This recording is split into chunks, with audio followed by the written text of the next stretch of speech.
Evo, hey, it's Dionysus here. Let's get into it. So, what do we want to talk about today? It looks like the best topic today is going to be an imaginary world where college football is fixed. Yeah, that seems fun. Let's get into it. All right, what's going on right here? So, it looks like college football could use some help improving some of its areas. College football is great. Everybody loves college football. It's just right now there's so many good ideas being implemented at the same time that you put a little structure to that. So just three things I was thinking about were, calendar. How can we update the calendar right here? The conferences. We've got a lot of conference movement going on. Maybe we can realign that into something totally different and never before seen. And then the transfer portal. Let's just talk about that. We could, really bring unity on these three things. I think college football is going to be in better shape. So let's look at it. All right. No longer any SECs, Big Ten, Big 12s, nothing like that. I've redefined all the college football conferences with names that fit their geographic area and schools that fit their geographic area. So getting rid of Big Ten, having 20 schools with people way out and all over the country. No, no, no, we're going to go like this. So we'll get that starting off with Dixieland, the Great Lakes, Gulf Coast, Lone Star, Magnolia, Midwest, Mountain West, Pacific Desert, Patriot, and the Plains. That would be our new 10 conferences, all between 13 and 14 schools. Important to keep that school count lower so that we can go into a format where every team gets to play every team in their conference at least every other year. Within 4 years, you've had a chance to go to each school in your conference. Whereas, today's world in the SEC, I don't know if Tennessee's even been to I think we went to A&M one time. Texas is coming to Tennessee for the first time in all this time. So there's all this missed opportunity. So let's flatten it out a little bit, and then have a good mix between good blue bloods and up and coming D1 schools and stuff. You look at the Dixieland Conference, for instance, right here. You see Georgia. They're right here with Kennesaw State. Two totally different programs in the past, but I think that allows Kennesaw State to be able to improve a little bit faster, better, by not having itself in. I'm not trying to say a lower tier conference, but what a Power Four conference. At least out there, everybody is getting recruits from for Division One a little bit more flatly. Same thing's going on with all these conferences. I love Texas right here. Texas, everything is in Texas. But so we'll take what we're going to do is play 12 regular season games. We're going to have a 2-6-6 format, two permanent rivals, six alternating teams every other year. So that way you get a chance to play everybody. During this time, we're going to have our tradable trophies, bring back the beer barrel or whiskey barrel for Tennessee and Kentucky. Every one of your permanent rivals, put something out there. You don't have to, but if you're the school and for whatever reason there's restrictions on some of these, lift all that stuff right there. Bring it all back and play for real. Storm the fields. Have a good time when it comes to those permanent rivals. As a matter of fact, I might even put a rule in place to say, like, hey, storming the field after beating your permanent rival, there's absolutely no penalty. Because sometimes they want to charge like $250,000 or something like that for storming the field when you beat somebody else. You name that your permanent rival, it really means something right there. We do need to move the Army Navy game. Army Navy needs to be moved over to Veterans Day weekend. Right now, we're playing that outside of the regular season. So as this playoff system codifies itself more, we can't have this random outlier out here. Although I love Army. Everybody knows I love Army. Army and Navy, we're going to have to bring that back in. Best place to put that is going to be Veterans Day weekend. In order for that to be successful, though, and to be able to declare on our Commander-in-Chief champion, we're going to have, or get the Commander-in-Chief's Cup, you're going to have Army and Navy, and both would have had to have played Air Force earlier in the year. I would almost say you could almost begin the year with one of like Army Air Force or Navy Air Force, but that's a pretty important game for these academies. They may want to have a couple of weeks to tune up before they just jump out the gate right into it right there. But either way, Army Navy Veterans Day weekend, Air Force, let's put you in with the Ram Falcon Trophy. That's like a pretty good game y'all have going on. Bring that in for you so you could have a very quality game on Veterans Day weekend as well too. We all celebrate.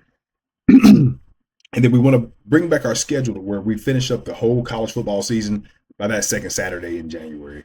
Pushing this way out until the end of January. These are college students. NFL playoffs are going on. You only have a limited number of teams out here. They don't have the same weight as like one or two NFL teams as far as like a couple of college teams like that. So let's just wrap the whole thing up by January 2nd. And let's do that on a Saturday. Do that on a Saturday. That makes the most sense. How are we going to get this going? So we're going to have 24 teams in the playoffs. So if we have 10 conferences, it makes it a little bit easier to have 24 teams. I've always been a proponent. Just stick it at 4, but 4 went to 12. 12, I see where the potential could be fun. 24 might be where it has to land right there.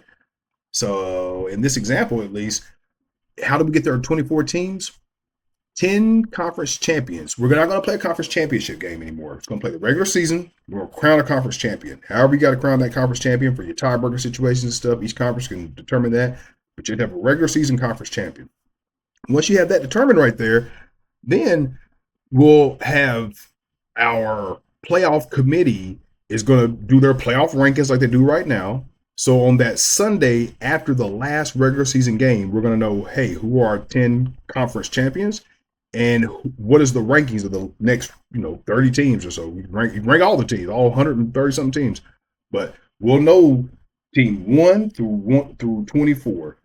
And assuming, unless we have some type of crazy situation to where one of these conference championship teams didn't even make it into the top 24, which could happen, we'll at least know where to select from. Right? Say Arkansas right here somehow they won their conference championship, but they're ranked 32 in the nation. We'll have the whole college football ranking system going on, so we know where we're gonna pick the next 14 teams. So 10 champions, next 10 teams come in right there. That's just kind of how that works out. The regular season conference champions, they will have a bye week, and the remaining 16 teams are going to play on what used to be college football conference championship weekend. So we want to keep that weekend. That's big name, big brand weekend. Keep that weekend, but now that's round one college football playoffs played at home on the higher seeded campus, on the higher seeded team's campus. Winner of that goes to the teams that one of the top 8 teams who had a bye, and will play their game at home on their college campus right there. Give all these teams a chance to play at their own college campus. Then we'll get into our bowl games and work our way up to the national championship game. So let's just look at a quick example of that right now. If we took this newly created universe and you see my man Dionysus, he's the mascot of our universe. And we took 24. We just randomly say, okay, hey, here's our 24 teams. We play the regular season. After playing the regular season, these top 8 teams, 1, 2, 3, 4, 5, 6, 7, 8. These top 8 teams won their conference, and they're the top 8. They're ranked 1 through 8 in the nation right there. So if that's the case, you'll see Alabama get a home game, Akron get a home game, FIU get a home game, Baylor get a home game, Duke with a blue home game, Arkansas State home game, Air Force with a home game, and Arizona with a home game right there. So that's how that would play out, because they were a conference champion, and they're the top. And you don't have to be a conference champion to be the rank 1 through 8, right there. Well, yeah. The highest ranked conference champions, the 8 highest ranked conference champions do get a bye. Yeah, I'm sorry, I said that wrong. So they'll get a conference champion. Then, after all the games and stuff have been played that last weekend, then we know, hey, where's the ranking of the next 24, people. So now we know that, Army, Arkansas, Appalachian, and so forth, these are the ones that ended up being the top 24 ranked teams in the nation. So we would lay those out into our bracket. And now that very next weekend, we know who's going where. Buffalo's going to be hosting a game. Houston's hosting a game. Bowling Green's hosting a game. And now let's get it going. That very next weekend, first weekend of December, boom. Round 1. Round 2, second weekend of December. Now, at this point, we've had a full regular season, maybe one bye week. We've had a round 1 playoff game. One team has been able to get a break, and then they play their second one. We do need to have a break right here. We've got a lot of college football going on, so that third weekend in December, everybody's kind of taking a break. And that actually works out in the real world, because a lot of people are really trying to get the end of their work schedule done, get ready for the holidays, and then we kick back off into our quarterfinals when it comes to traditional bowl games that we're used to: the Sugar Bowl, Cotton Bowl, Peach Bowl, Rose Bowl. Winners of those move on to the semifinals. Capital Orange Bowl, Fiesta Bowl. Those can all rotate each year as necessary. And then, of course, we'll play out. That's going to be played on New Year's weekend. And then by the second Saturday in January, we have our national championship game. Hopefully the calendar works out. I went through that a couple times, but maybe it doesn't. I think it does, though. So let's have a quicker look at the conferences. Just a real quick overview of what they look like from a geographical standpoint. This is why it feels like it makes more sense to me, narrow down to a geography. Big name schools, little name schools play each other a 2-6-6 format. That's your Dixieland Conference, down in the southeast. Great Lakes, surrounding all of our massive freshwater bodies. Gulf Coast, all these states are touching the Gulf Coast. These are great AI generated conference logos. The Lone Star State, I couldn't choose between which one of those I like better. All these schools are actually in the state of Texas right here, so I could just imagine how who's the not only are you the national champion, would you be the state of Texas champion? Really be the state of Texas champion. Magnolia Conference, a little bit of a counterweight to the Ivy League schools in the north, a Division One counter, not necessarily Southern, but just a counterweight. Um, Duke, Georgia Tech, schools like that. Virginia, Wake Forest, Navy, Midwest. Again, a lot of schools over in that area of the country. We had our Great Lakes Conference. This helps kind of split that up a little bit, and I think we even have another conference or two that helps divvy up some of that without having too much overlap. Might be one of the less historically powerful conferences, you know, but we'll get there. The Mountain West Conference. This was definitely going to have longer travel times, but currently, right now, anything's going to be an improvement between Stanford going to Rutgers, or Oregon going to Miami. Uh, I could picture this from like a TV standpoint too. It's late at night. I missed the Pac-12 after dark. It's late at night. Went through all the regular games and stuff throughout the day. Sun's going down. I'm in the living room and bedroom and the man cave or something like that, and I'm able to watch some of these late games that maybe start at 11 o'clock my time or something, where you're seeing Stanford play somebody like I used to. Bring that back, see those beautiful mountains in the background, watch those players and stuff play in the twilight. That's some beautiful stuff that we're really missing out. We've been missing out the last couple of years. Patriot League going on the other side of the country right here kind of makes sense between all these schools and stuff, all these states participating in the Civil War, the Patriots, the New England Patriots. But although this gets all the way down south, there was a lot of revolutionary activity going on down south in South Carolina. Uh, so Army's in there, Penn State, Rutgers, cool schools. Then we go over to the Pacific Desert. Again, the Pacific and the desert. Everything from Hawaii, getting out here to UNLV, USC, schools like that. Again, these schools tend to, it feels like they have the same geographical flair. You think about sand, you think about water, you think about sun, you think about, stuff like that. And plus, easier to get to if you're in that area. And then the last conference that we want to talk about right here is going to be the Plains Conference. Again, out there, divvying up some of those schools that are up there in the Midwest and the Great Plains. This is our Tornado Alley. We call this a Tornado Alley Conference. You got some really notable schools right here. In particular, I want to talk about Notre Dame. Notre Dame has got to join the conference, just like we had to move Army, Navy outside of its own delegated weekend right there. And Lord knows I love Army way more than I would ever love Notre Dame.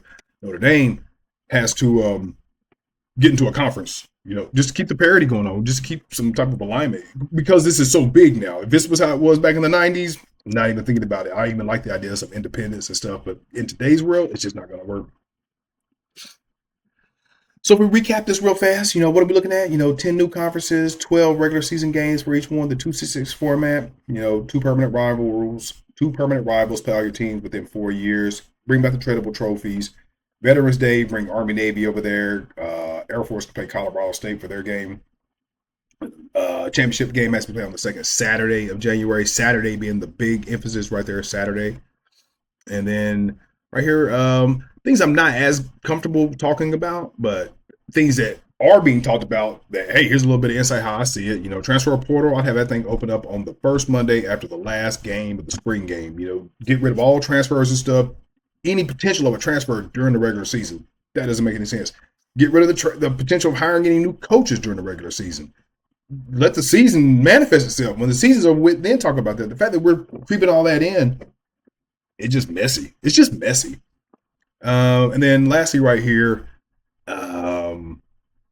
players, I'm surprised that lawyers and stuff hadn't been doing this anyway, but players would have to be issued contracts, or they should be issued contracts. If you don't meet the requirements of your contract, you don't get paid the full money of your contract. Now, that's on the person paying them. If you're somebody who's giving somebody $250,000, $1 million up front before they've done anything, and then they leave, I mean, yeah, they broke the contract, and you go take them to court and stuff. At the same time, that's on you.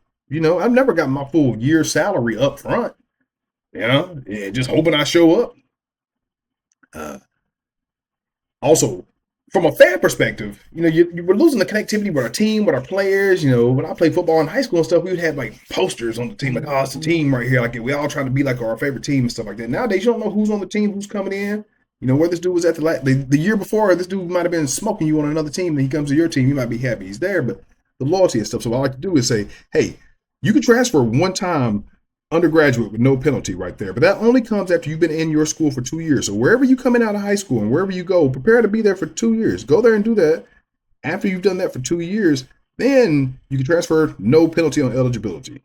If you do transfer, then if you want to transfer again during your eligible years and you're undergrad, then you're going to have to sit out 1 year. If you've been able to get your graduate degree at any time, maybe you came out of high school and you got to college, got a graduate degree within 2 years, and none of them rules apply. You can transfer as many times as you want because you're now a college graduate. You're in college, but you've earned the respect of getting your bachelor's degree because this is college football, not semi-pro football, or it is semi-pro football. It's called college football. So there has to be respect to the name college right there. Just has to be.